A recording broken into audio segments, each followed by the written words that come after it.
कृपा बिना करूं मैं जन्म कथा गुणगान। जन्म कैसे गणेश भगवान, करूं मैं जन्म कथा गुणगान। जन्म कैसे गणेश भगवान। जय बोलो गौरी नंदन की, श्री लंबोदर जगवंदन की। जय बोलो गौरी नंदन की, श्री लंबोदर जगवंदन की।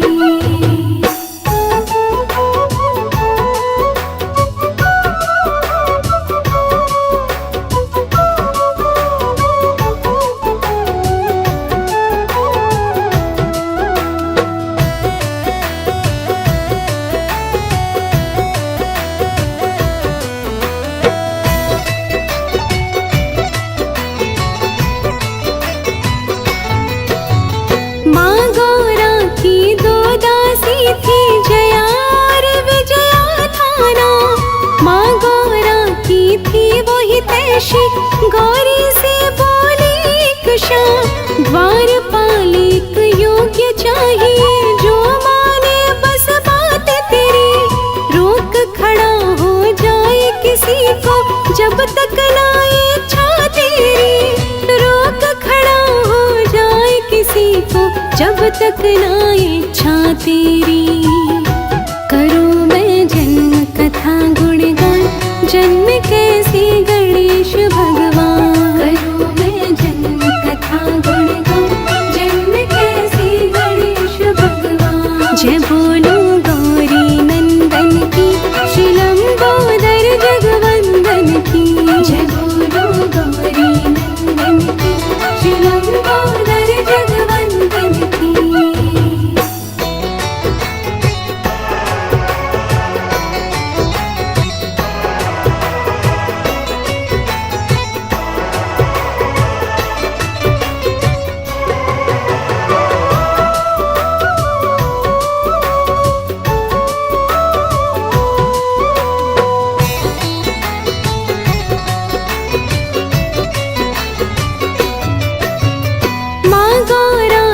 परेशानी थी द्वारपाल सब शिवगण थे। शिव जी को ना रोकते थे, जब चाहे शिव आ जाते थे। स्नानागार में जब रहती थी माँ गौरा शर्मा जाती। शिवगण शिव को जाने देते, माँ गौरा घबरा जाती। शिवगण शिव को जाने देते, माँ गौरा घबरा जाती। करूं मैं जन्म कथा गुणगान। जन्म कैसे गणेश भगवान, करूं मैं जन्म कथा गुणगान। जन्म कैसे गणेश भगवान। जय बोलो गौरी नंदन की, श्री लंबोदर जगवंदन की। जय बोलो गौरी नंदन की, श्री लंबोदर जगवंदन की।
जय बोलो गौरी नंदन की, श्री लंबोदर जगवंदन की।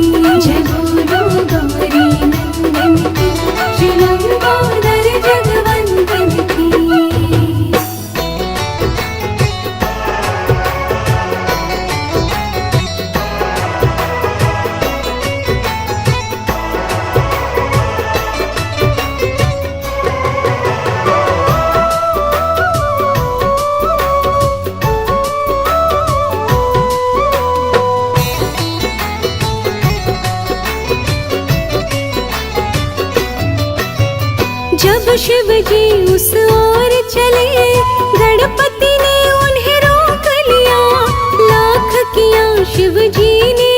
कोशिश उस प्रहरी ने मना किया। शिव के गढ़ भी जा पहुँचे, सब मिलके धमकाने लगे।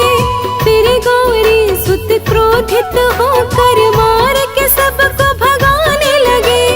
फिर गौरी सुत क्रोधित होकर मार के सबको भगाने लगे। करूँ मैं जन्म कथा गुणगान, जन्म कैसे गणेश भगवान। करूँ मैं जन्म कथा गुणगान, जन्म कैसे गणेश भगवान। जय बोलो गौरी नंदन की, श्री लंबोदर जगवंदन की। जय बोलो गौरी नंदन की, श्री लंबोदर जगवंदन की।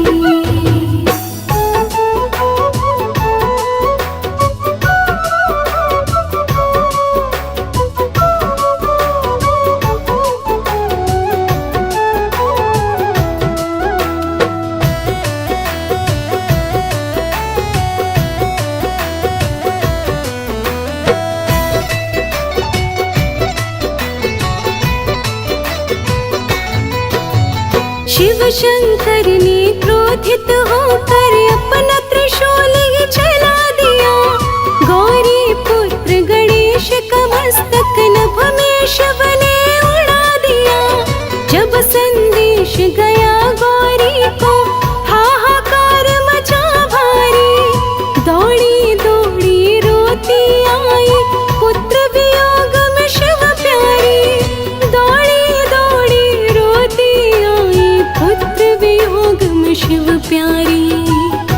करूँ मैं जन्म कथा गुणगान, जन्म कैसे गणेश भगवान। करूँ मैं जन्म कथा गुणगान, जन्म कैसे गणेश भगवान। जय बोलो गौरी नंदन की, श्री लंबोदर जगवंदन की।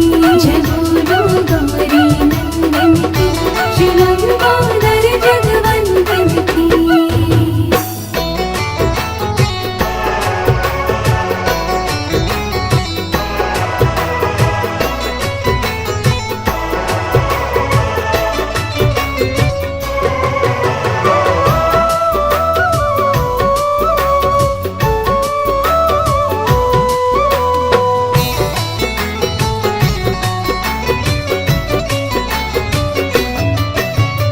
फिर गौरा माँ कुपित हो गई, अब वो प्रलय मचाने लगी।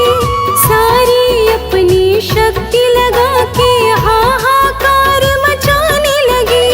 गरुड़ सवारी करके विष्णु गज का मस्तक ले आए। शीश लगा गज का उस पे, फिर शिव जी जीवन दे डाले। शीश लगा गज का उस पे, फिर शिव जी जीवन दे डाले। करूँ मैं जन्म कथा गुणगान, जन्म कैसे गणेश भगवान। करूँ मैं जन्म कथा गुणगान, जन्म कैसे गणेश भगवान। जय बोलो गौरी नंदन की, श्री लंबोदर जगवंदन की।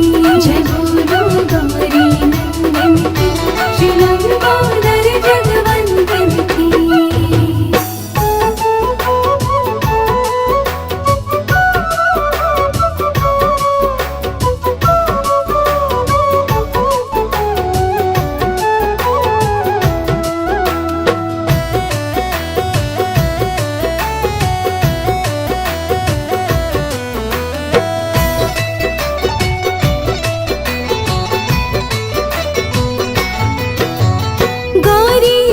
जीवित हो बैठे, माँ की ममता हर्षाए। माँ बेटी की खुशी देख के शिव जी मन में मुस्काए।